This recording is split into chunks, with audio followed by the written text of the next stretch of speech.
It's 2026, which means it's time to talk about Project 2025. Again.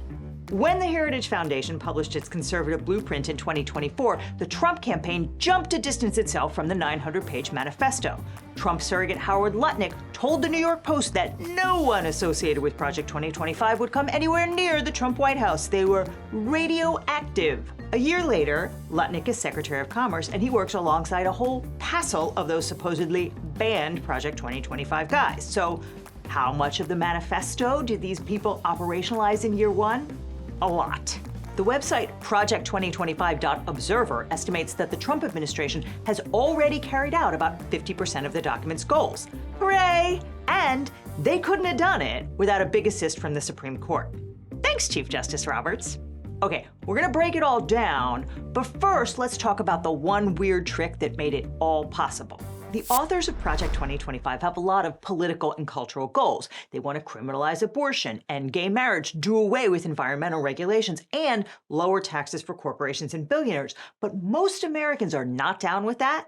Polls consistently show broad support for abortion rights, LGBTQ equality, protecting the environment, and funding the government, particularly when that involves rich people paying their fair share. Clearly, the Project 2025 agenda was never going to get passed by democratic means, and so the authors pinned their hopes on undemocratic means. Specifically, they sketched out an agenda for a president with sweeping powers, effectively unbound by the law. And the law that they most want the president not to be bound by is the Constitution's spending clause, which says that no money shall be drawn from the Treasury but in consequence of appropriations made by law. That is, you pay your taxes into the U.S. Treasury. And all of us have to pay our share. And Congress tells the executive branch how to spend the money. Our taxes must provide the necessary funds to improve and expand our school system, to pay for city streets. That's what the federal budget is. It's a law passed by Congress telling the executive branch what to do with your tax dollars. None of us can escape. And the big idea of Project 2025 is, what if not? What if the president can just ignore Congress and spend money however he wants or refuse to spend it at all? Then the president can use tax revenues to extort states into doing what he wants, irrespective of the will of the voters, and he can grant all of Project 2025's wishes simply by weaponizing U.S. tax dollars against the citizens who pay them. Blue states refusing to cooperate with ICE threaten to cut off all federal law enforcement funding. Mad about trans kids playing on the middle school volleyball team threaten to withhold education dollars from states that don't forcibly out trans kids and exclude them. Don't like foreign aid? Shut down the U.S. Agency for International Development, better known as USAID. If the president can just ignore the budget bill and do whatever he wants with the cash, then he can rule more or less by fiat. And that was always the foundation that undergirded every other aspect of Project 2025. Russ Vought, the current director of the Office of Management and Budget, wrote the chapter of the manifesto that laid all of that out. He said that the purpose of OMB is not to spend federal money at the direction of Congress, but instead to enact the best, most comprehensive approximation of the president's mind as it pertains to the policy agenda, and direct, on behalf of a president, the amount, duration, and purpose of any apportioned funding to ensure against waste, fraud, and abuse, and ensure consistency with the president's agenda and applicable laws. That's not what the Constitution says at all, and it's not what the Supreme Court said any time before 2025. In 1974, President Nixon said that he just wasn't going to spend all the money allocated by Congress under the Federal Water Pollution Control Act, and SCOTUS said, "Oh yes, you are." Then Congress passed the Impoundment Control Act of 1974 to make it clear that the president cannot simply impound tax dollars and refuse to spend them. In 1988, the court invalidated the Line Item Veto Act, which would have allowed President Clinton to cross out parts of the budget that he didn't like. All of which is to say that prior to 2025, it was settled law that the president could not just commandeer American tax dollars. But Vought had a plan to challenge legal precedents that served to protect the status quo. And that plan was to just do it anyway and hope the Supreme Court's conservatives would bail him out. And so far, they have. We are living through some very strange times, and so now is probably a good moment to wipe all your personal and private information off the internet. Your cell phone number, home address, email address, private social media accounts, and tons of sensitive data are shockingly easy to purchase by anybody online. But malicious actors cannot hurt you if they can't find you, and so you can fight back and take control of your private information by signing up for today's sponsor, Incognito. Incogni wipes your personal data from the internet by searching the web, reaching out to data brokers and websites directly on your behalf, and forcing them to remove your private info. If they resist, Incogni will take care of that too, because Incogni fights back. But what makes Incogni truly powerful in taking back control of your privacy is the custom removals feature. It allows you to flag an unlimited number of sites where your data is exposed, and you can even have Incogni's privacy experts review and tackle the most uncooperative data brokers and people search sites. I've been using Incogni for a while now, and in that time you can see I've been on hundreds of lists, some of which had a high sensitivity score, meaning the broker had tons of data on me. Luckily, Incogni has completed hundreds of takedowns for me. I could never do this myself, so thank you to Incogni for weeks of work and adding me to over 40 suppression lists. And Incogni will continue to conduct ongoing removals because even if the broker removes your data once, they can collect it and publish it again. So if online privacy is important to you, give Incogni a try. If you scan the code on screen or click on the link in the description, you'll get 60% off their annual unlimited plan, or try Incogni risk-free for 30 days. If you decide you want to keep it, you'll still get the 60% discount so long as you use our code LegalEagle, one word. So sign up for Incogni or we will see you in court. From his very first day back in office, Trump more or less ignored the federal budget. He ordered a freeze on all foreign aid, he blocked disbursement of education funds, he slashed public health spending, and that led to hundreds of lawsuits with federal funding recipients seeking to force the government to pay what it owed. The first of those impoundment cases to reach the Supreme Court was Department of Education versus California. A consortium of states sued to get the department to release grant funding for teachers, which the Trump administration cut because there was language in the funding documents that referenced diversity, equity, inclusion, or DEI. Project 2025 has literally hundreds of mentions of DEI. The introduction demands that the next conservative president make the institutions of American civil society hard targets for woke culture warriors. This starts with deleting the terms sexual orientation and gender identity, diversity, equity, and inclusion, gender equality, gender equity, gender awareness, gender sensitive, abortion, reproductive health, reproductive rights, and any other term used to deprive Americans of their First Amendment rights out of every federal rule, agency, regulation, contract, grant, regulation, and piece of legislation that exists. It's a lot. When Elon Musk and his Doge Bros descended on the government, they used AI to scour government databases searching for grant language containing any of these forbidden terms, which is how those teacher grants wound up in the crosshairs. A district court in Massachusetts ordered the Department of Ed to pay up, and the First Circuit, which sits over Massachusetts, agreed. But in April, just when it looked like the Trump administration would have to hand over the cash, the Supreme Court's conservatives, minus Chief Justice Roberts, jumped in with an unsigned 2-page shadow docket ruling saying that the government didn't have to fork over the money it had already promised to pay for teacher training. The putative justification for this was that the district court lacked jurisdiction over the case. Remember, jurisdiction is the right to hear a specific claim. The conservative justices said that under a law called the Tucker Act, all cases against the government for money owed belong in something called the Court of Federal Claims. The CFC is a tiny court where, contractors who install paper towel dispensers in the men's room at the Pentagon go if their checks don't show up in the mail. The Tucker Act has never been applied to grant recipients denied funding because the government decided retroactively that it didn't like some of its own grant terms, particularly because the grant recipient plaintiffs were asking for more than money. They wanted injunctive relief. That is, they want the court to order the government to quit making arbitrary policy changes in violation of the Administrative Procedure Act. And they had other First Amendment claims which cannot be handled by the Court of Federal Claims. But the justices just brushed that aside and said the administration didn't have to pay. Then in August, the court put out another 4-paragraph shadow docket order in a case called National Institutes of Health versus American Public Health Administration. Once again, the Supreme Court allowed the Department of Health and Human Services to simply zero out $783 million, which had already been promised to grant recipients because of supposed DEI language in the contracts. Then in September, SCOTUS effectively allowed Russ Vought and his minions to nix any congressional grant by waiting until the very last minute and saying, "Nah, don't wanna." Okay, this one requires a little bit of unpacking. See, when Congress was trying to rein in Richard Nixon back in 1974, it included a provision in the Impoundment Control Act that allowed the president to come to Congress and say, "Look, I don't want to spend this money, and here's why."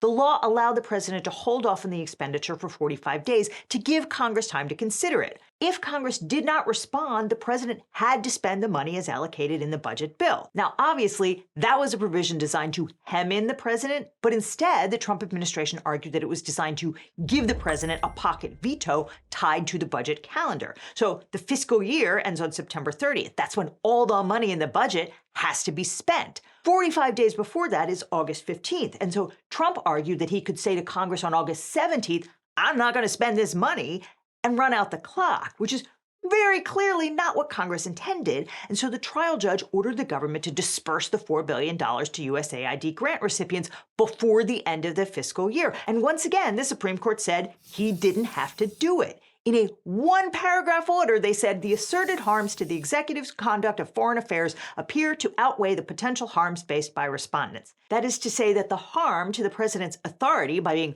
forced to follow the law is worse than the damage to grant recipients cut off from their promised funds. Can we just sit with that one for a minute? Because the relevant legal analysis here is about balancing harms between the two sides. And in all of these cases, the Supreme Court said, the people asking for their money aren't really being harmed that much. The real harm is to the president, who can't do exactly what he wants right away. According to Harvard School of Public Health, cutting USAID funds has already led to hundreds of thousands of deaths. Elon Musk bragged about feeding USAID to the wood chipper, even though it meant he had to miss some terrific parties.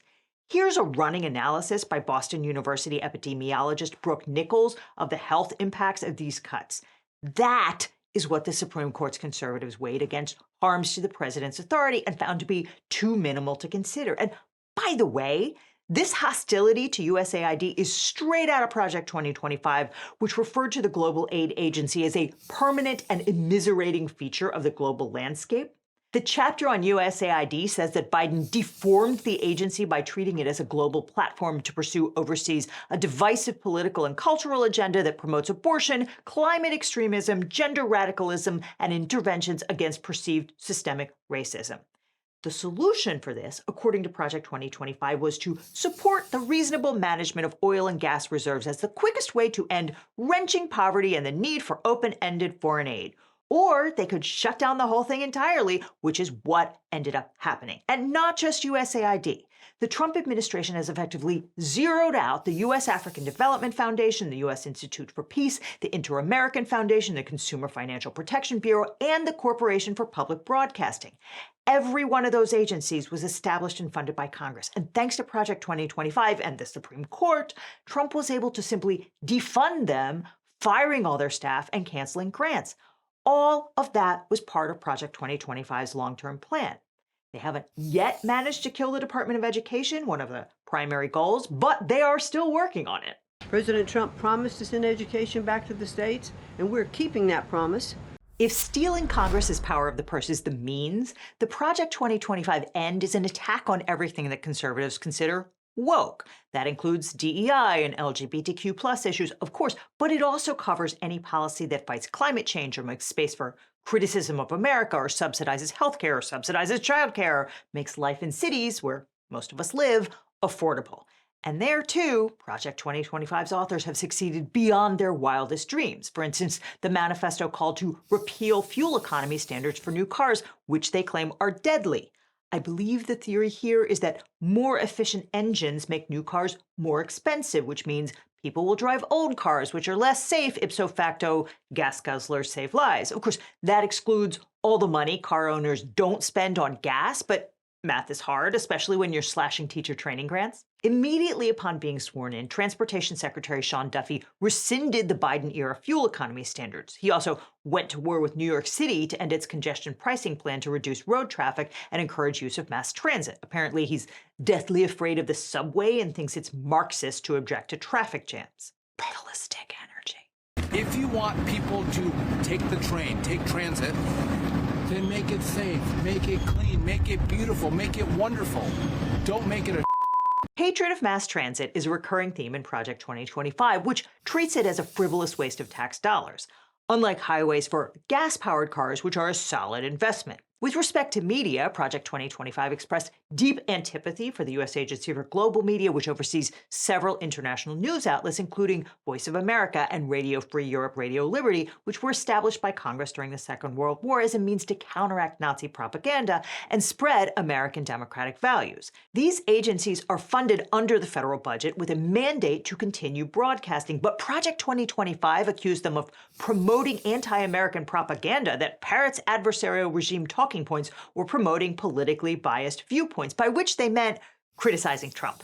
They're also torqued about reporting on the erosion of democracy in Hungary under Trump's ally Viktor Orban. Trump appointed former Arizona gubernatorial candidate Kari Lake as head of USAGM, and she's worked hard to shut it down. She testified to Congress that VOA was a rotten piece of fish and tried to replace its original programming with content from right-wing news channels Newsmax and One American News. So far, she's been blocked by a federal judge in D.C., but as of now, the agency staff has been reduced by 80%. In fact, conservatives have wanted to kill off all non-corporate media for decades. In 1967, Congress established the Corporation for Public Broadcasting to support public media. Recognizing that market forces will not produce educational and cultural content needed by American communities, Congress found that it is in the public interest to encourage the development of programming that involves creative risks and that addresses the needs of unserved and underserved audiences, particularly children and minorities. For almost 50 years, CPB has doled out cash to local public radio and television stations so that they can produce programming for local residents, as well as airing shows like Sesame Street and Mr. Rogers, and for adults, All Things Considered. And the Public Broadcasting Act is still on the books, but Trump persuaded Congress to claw back all the funding for CPB.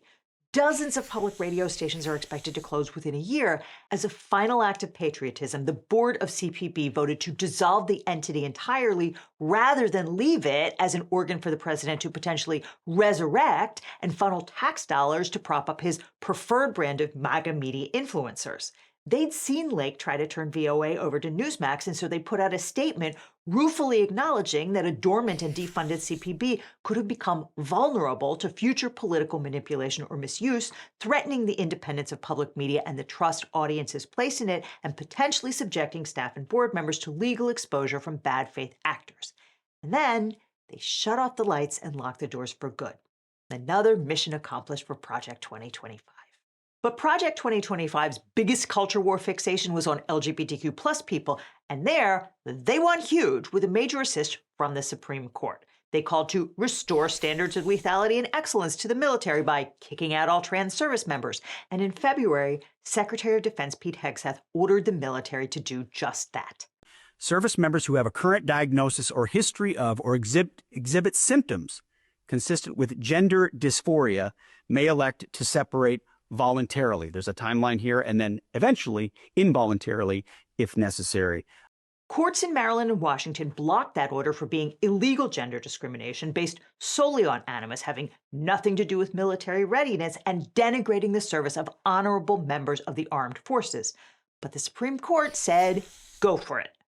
Trial judges said that trans and non-binary people should be able to have passports reflecting their gender identity. The Supreme Court's 6 conservatives allowed the Trump administration to take them away on the theory that displaying passport holders' sex at birth no more offends equal protection principles than displaying their country of birth.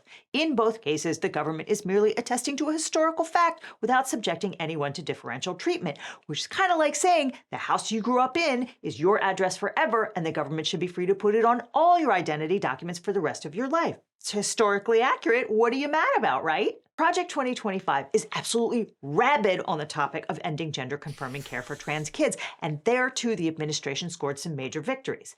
In June, the Supreme Court upheld the state of Tennessee's ban on health care for transgender children, and the Trump administration has pressured hundreds of hospitals and universities to withdraw care for kids and force trans students out of sports by threatening to withhold federal subsidies. Again, none of that would be possible if the Supreme Court hadn't allowed Trump to commandeer the federal budget and start using federal tax dollars to extort states into abiding by his edicts. So yeah, that's Project 2025.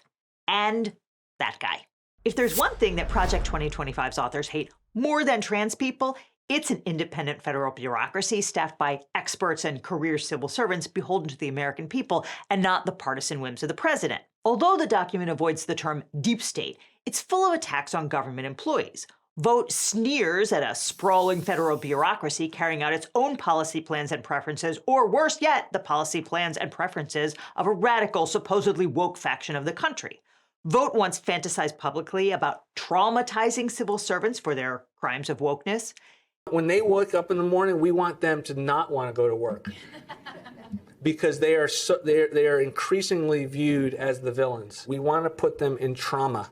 He's presided over purge after purge of government employees, often crafting pretexts to fire them for cause, ensuring black marks on their records, and hampering their ability to collect unemployment. And here again, the Supreme Court said, go for it. After Trump signed an executive order on February 11th, empowering Elon Musk and the Doge Bros to slash government payrolls, the administration summarily fired tens of thousands of civil servants. A judge in California enjoined the terminations, finding that they violated workers' rights in Congress's mandate for agencies to perform statutory functions.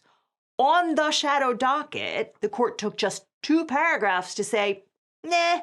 Project 2025 also urged President Trump to end public sector unions, and on March 27th, he issued an executive order outlawing collective bargaining rights for 2/3 of federal workers on purported national security grounds. On August 28th, he issued another order expanding that ruling to even more public employees, again, on the basis of national security. At the end of Trump's first year in office, 300,000 federal employees had left or been fired. And yet, the budget deficit is still $1.8 trillion, pretty much exactly what it was for the prior 4 years. And the national debt went up by more than $2 trillion. So I don't know where those cost savings went from firing all of those people, but it wasn't into the national treasury. But for all their successes, Project 2025's backers failed to achieve some of their most important goals. The authors advocated for using the Comstock Act, which is a 19th century law which banned the interstate transport of obscene materials, to effectively outlaw abortion and limit access to birth control. That has not happened, nor has the Department of Health and Human Services managed to ban mifepristone, the most commonly used drug for performing medication abortions. The Affordable Care Act, better known as Obamacare, is still standing. And 17 Republicans in the House broke ranks with the president and voted to extend subsidies to ensure that their constituents' health insurance premiums wouldn't skyrocket in an election year. More broadly, while the Heritage Foundation guys did get a lot of what they wanted, almost everything can be reversed by a different president. Now, that's not going to help the millions of people who get sick or even die because Doge killed USAID and other foreign aid agencies. And the damage to the federal bureaucracy, both in terms of squandered legitimacy and brain drain, will not be easily reversed. But once you've wrested power away from Congress and given it to the president, that power stays with the office. The next president can undo much of what Trump and Project 2025 have done, with, of course, a very big asterisk that the law is whatever the Supreme Court says it is on any given day. In the meantime, Heritage took a major blow this year when it waded into the culture war on the side of an unabashed white nationalist. In October, former Fox News star Tucker Carlson invited MAGA influencer Nick Fuentes on his show, where Fuentes did what he always does. He said a bunch of anti-Semitic stuff, attacking organized Jewry and Christian Zionists. It's kind of his shtick. It was the Zionist Jews, like Dave Rubin, like Ben Shapiro, like Dennis Prager. It was these the guys that were really controlling the media apparatus that seemed to me to be the biggest impediment. Fox is not a Jewish business, though. There was a major backlash led by conservative influencer Ben Shapiro, and then Kevin Roberts, head of the Heritage Foundation, jumped in to say that he and his organization were behind Carlson 100%. We will always defend America, and we will always defend our friends against the slander of bad actors who serve someone else's agenda.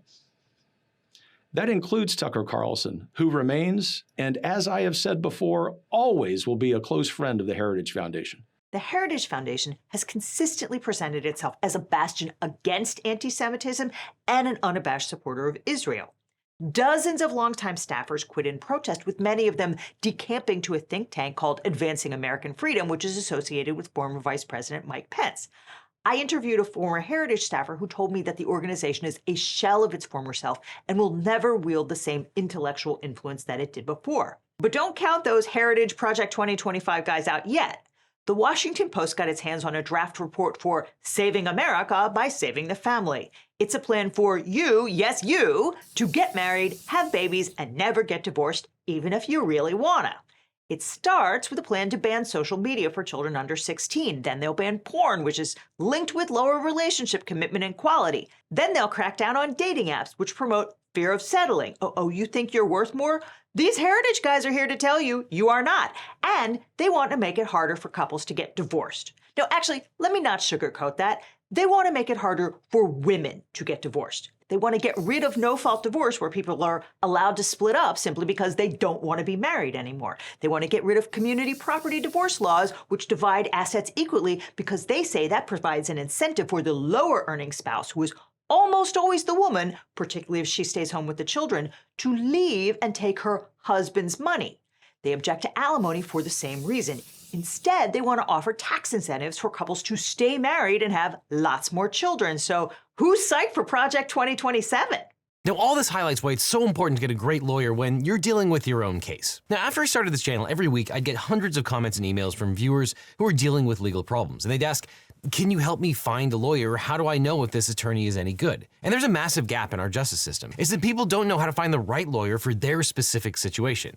They're scared, they're overwhelmed, and they end up doing nothing or hiring the first attorney who calls them back. And that really bothered me. So I started to wonder, what if there was a different way? What if we could build a law firm that actually lived up to the values that I talk about on this channel? Transparency, accessibility, and putting clients first instead of chasing billable hours. A firm where you don't need to pay anything up front, and your lawyers only get paid if you do, to maximize your opportunity for justice. So a few years ago, I decided to fix that problem. I decided to start my own personal injury law firm. And honestly, it wasn't an easy choice. But I realized I was in this unique position. I had this platform, this community, and the experience. Not to get rich, trust me, there are easier ways to make money than starting a law practice. But we did it because access to justice shouldn't be a luxury. Because finding the right legal representation shouldn't feel like playing Russian roulette with your future. And when you work with my firm, you're not just getting a lawyer. You're getting a team that understands that behind every case is a real person with real stakes. If we can't represent you or you're in a state where we don't practice, we'll take the time to try to match you with an attorney in my personal network of lawyers. A national network of some of the best lawyers in the country who actually specialize in what you're going through, located right where you are, not just whoever happens to be available. So if you're dealing with a personal injury, a car crash, a data breach, sexual harassment, a social security or workers' comp issue, give us a call at the number on screen or click on the link below. Now, I can't represent everyone that watches this channel. I wish I could, but what I can do is make sure that when you need legal help, you have somewhere to turn to that you can trust. So whether it's me handling your case or the incredible attorneys we partnered with, you'll get the same principles of honesty and education that we bring to every video. And if you're dealing with a legal issue and you're not sure where to start, check out the link in the description. Let's have a conversation about how we can help you find not just a lawyer, but the right lawyer for your situation. Because at the end of the day, that's what this is all about, making sure that when life gets complicated, you don't have to face it alone. Which is why when you need a lawyer, you don't just need a legal team, you need the Eagle team.